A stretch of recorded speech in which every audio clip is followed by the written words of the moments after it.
ओम श्री गणेशाय नमः। जय गुरु जी संगत जी। आज गुरु जी की असीम कृपा से मैं दिव्य आभा नामक ग्रंथ के पृष्ठ 187 पर स्थित अध्याय गुरु जी 100 किलोमीटर बिना ईंधन के कार ले गए नामक अध्याय का वाचन कर रही हूँ। श्री ग्रेवाल पंजाब कृषि विश्वविद्यालय में अपनी ससुराल में थे जब गुरुजी अपने कुछ अनुयायियों के साथ वहां पहुंचे। लंगर करते हुए बहुत रात हो गई थी। श्री ग्रेवाल को गुरुजी को जलंधर में उनके मंदिर तक पहुंचाना था। श्री ग्रेवाल की मारुति 800 गाड़ी में वे दोनों चल पड़े। थोड़ी दूर जाने पर श्री ग्रेवाल को आभास हुआ कि गाड़ी में पेट्रोल समाप्त होने वाला है। वे चिंतित हो गए। उन्हें पता था कि इस समय कोई पेट्रोल पंप खुला नहीं होगा। वह 90 का दशक था जब पंजाब में आतंकवाद फैला हुआ था और दुकानें जल्दी बंद हो जाती थी। श्री ग्रेवाल को ये भी पता था कि देर रात में पुलिस और आतंकवादी दोनों घूमते रहते थे। उनके साथ बैठे हुए गुरुजी ने उनके मन की बात पढ़ते हुए उनको चिंतामुक्त रहने के लिए कहा। श्री ग्रेवाल को याद है कि गुरुजी ने कहा था कि वे चिंता क्यों कर रहे हैं। उनके पास वहां तक पहुंचने के लिए पर्याप्त ईंधन है और वह गाड़ी चलाते रहे। वह कार चलाते रहे, किंतु उन्हें पता था कि देर सबेर पेट्रोल समाप्त हो जाएगा। लुधियाना जलंधर राजमार्ग पर मध्य दूरी पर स्थित गोराया पहुंचने पर श्री ग्रेवाल के मन में पुनः उन्हीं चिंताओं ने घेर लिया। गुरुजी तुरंत बोले कि वे व्यर्थ शंका कर रहे हैं। वे केवल विश्वास के साथ चलते रहें, पेट्रोल पर्याप्त है। उनके कहने पर श्री ग्रेवाल को अचानक आभास हुआ कि उस गाड़ी में 4 किलोमीटर से अधिक का पेट्रोल नहीं था और वे 40 किलोमीटर आ चुके थे। तब उन्हें विश्वास हुआ कि उनकी कार पेट्रोल से नहीं अपितु दिव्य शक्ति से चल रही है।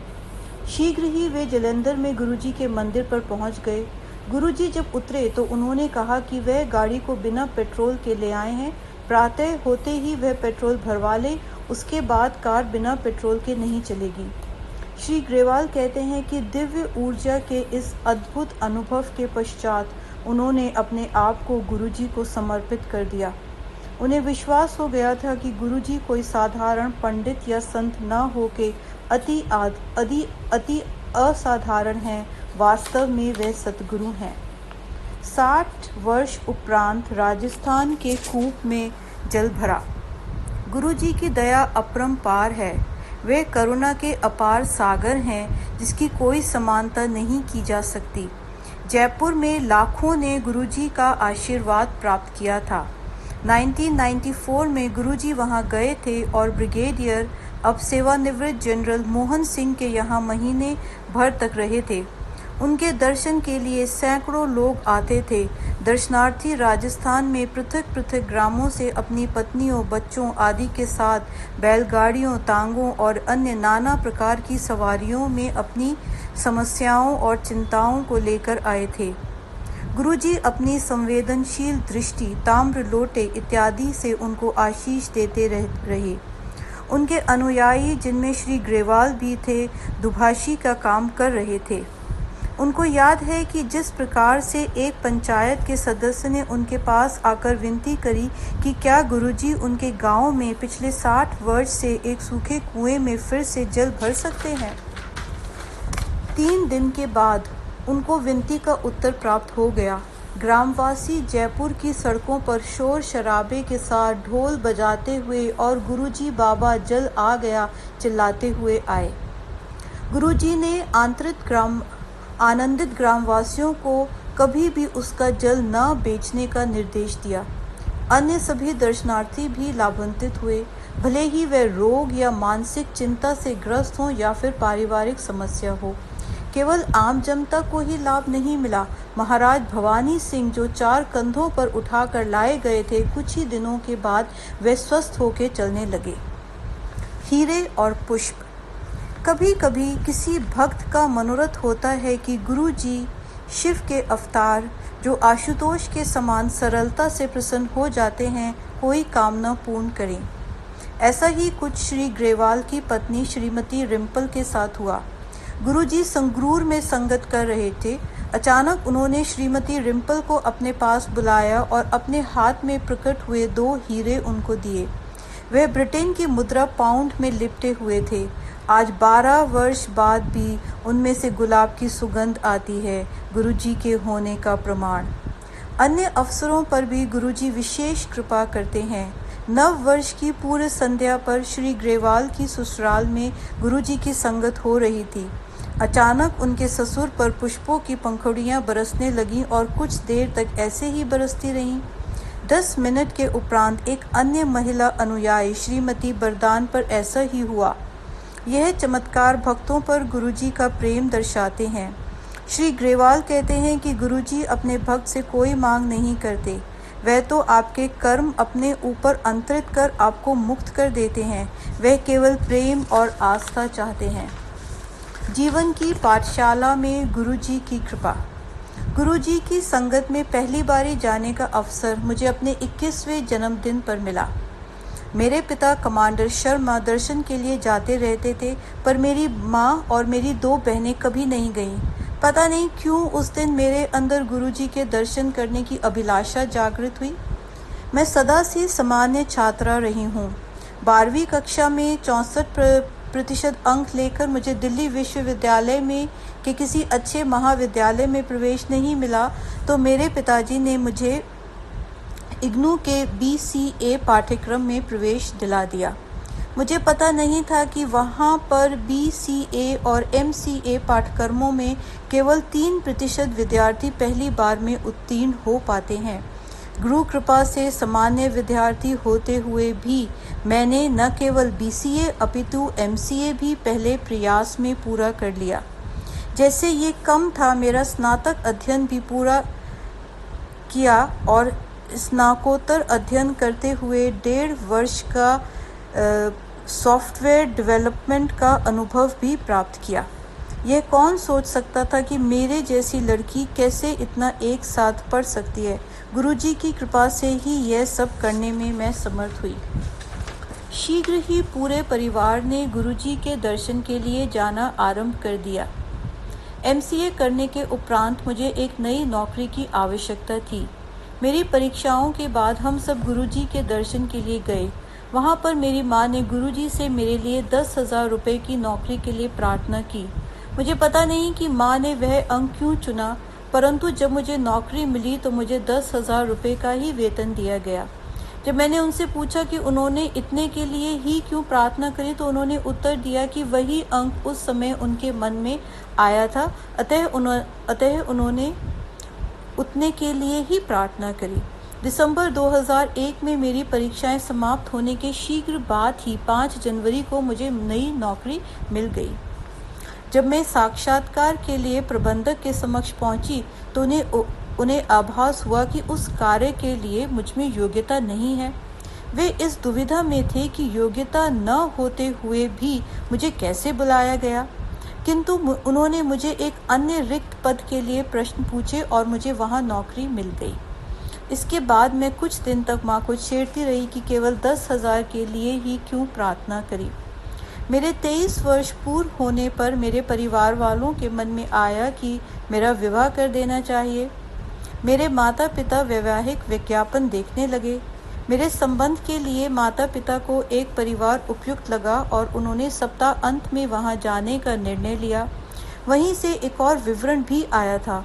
क्योंकि यह अधूरा सा था, इसलिए मेरे माता पिता का वहां जाने का विचार नहीं था। परंतु जब वह घर से निकलने वाले थे तो उस परिवार से लड़के के पिता का फ़ोन आया। चूँकि वह फरीदाबाद जा रहे थे, उन्होंने दूसरे घर यानी कि मेरी ससुराल भी जाने का निर्णय ले लिया। उसके उपरांत गुरुजी की कृपा से सब कुछ कुशल पूर्वक संपन्न हुआ। 2004 में एक रात्रि के अंतिम प्रहर में मुझे गुरुजी का स्वप्न आया, जिसमें उन्होंने कहा कि 2 वर्ष के पश्चात हम विदेश जाएंगे। उस समय तक विदेश जाने का विचार तक भी मेरे मन में नहीं आया था और ऐसा लगता नहीं था कि वहां जाकर हम आनंद पूर्वक रह पाएंगे। किंतु 2 वर्ष उपरांत परिस्थितियां भिन्न थीं। मैं चकित हूँ कि इस समय घटती हुई घटनाएं देखकर मैं प्रसन्न थी। हमारी जर्मनी जाने की योजना दिसंबर 2006 में साकार हुई।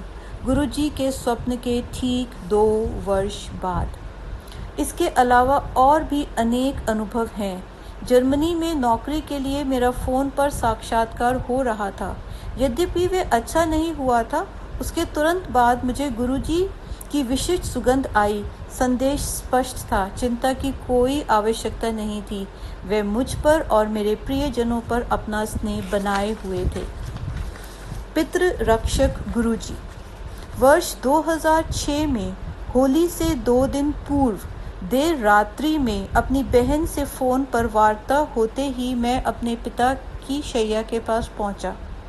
अति उच्च रक्तचाप के कारण उनको कुमाऊं की तराई में स्थित हल्द्वानी शहर में एक चिकित्सालय में गहन सेवा केंद्र में प्रविष्ट कराया गया था। मेरी बहन से फ़ोन पर समाचार मिलने के तुरंत बाद मेरी पत्नी और मुझे समझ आया कि गुरुजी इसकी चेतावनी पहले ही देते रहते थे। फरवरी 2006 में शिवरात्रि से पूर्व शीतकाल में जब मेरे पिता भीमताल से गुड़गांव हमारे साथ रहने आए थे, तो गुरुजी ने उनके बारे में पूछा था। गुरुजी जानना चाहते थे कि क्या वे शिवरात्रि से पहले ही घर वापस चले गए हैं, जो सत्य था। गुरुजी ने एक अन्य भक्त मेरे मामा जी कर्नल जोशी के द्वारा संदेश भी दिया था कि मेरे पिता मेरे पास रहने के लिए ही आ जाएं। गुरुजी के सदा भविष्य सूचक कथन को हमने अनसुना कर दिया था। अतः मेरे पिता उस उच्च रक्तचाप के दौरे से बच नहीं पाए। जब ये अनहोनी हुई, वे हल्द्वानी से वापस भीमताल अपने घर जा रहे थे। वे जीवन बीमा निगम से सेवानिवृत्त हुए थे और हल्द्वानी में उस संस्था द्वारा आयोजित एक समारोह में भाग लेने आए थे। दौरे का आवेग बहुत अधिक था और यदि गुरु कृपा नहीं होती तो प्राणघातक हो सकता था।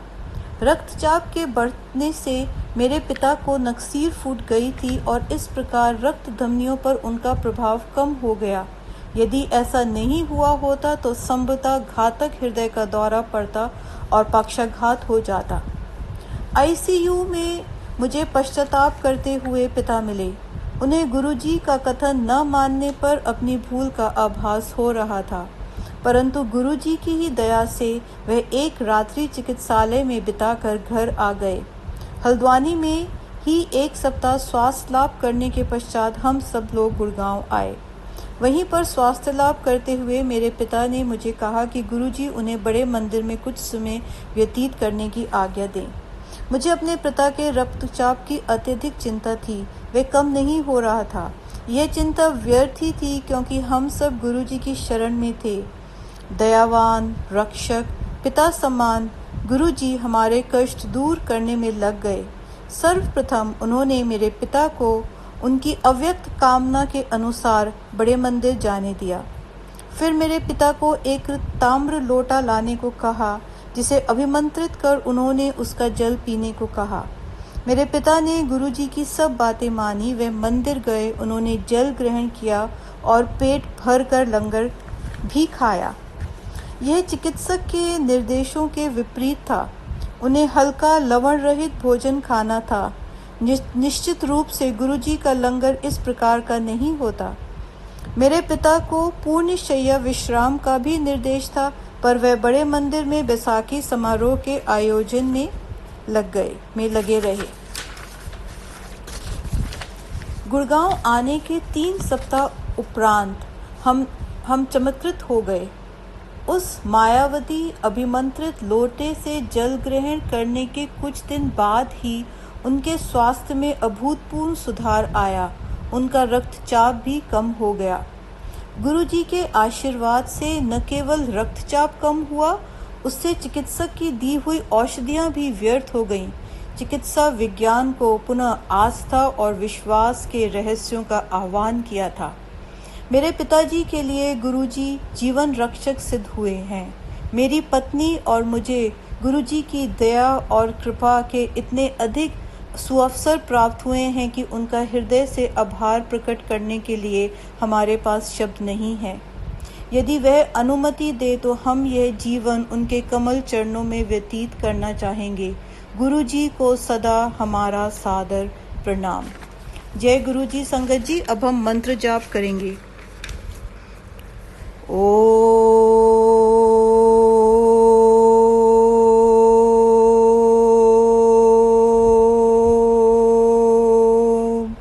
नमः शिवाय।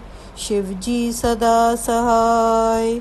ओम नमः शिवाय। गुरुजी सदा सहाय। ओम नमः शिवाय। शिवजी सदा सहाय। ओम नमः शिवाय। गुरुजी सदा सहाय। ओम नमः शिवाय। शिवजी सदा सहाय। ओम नमः शिवाय। गुरुजी सदा सहाय। ओम नमः शिवाय। शिवजी सदा सहाय। ओम नमः शिवाय। गुरुजी सदा सहाय। ओम नमः शिवाय।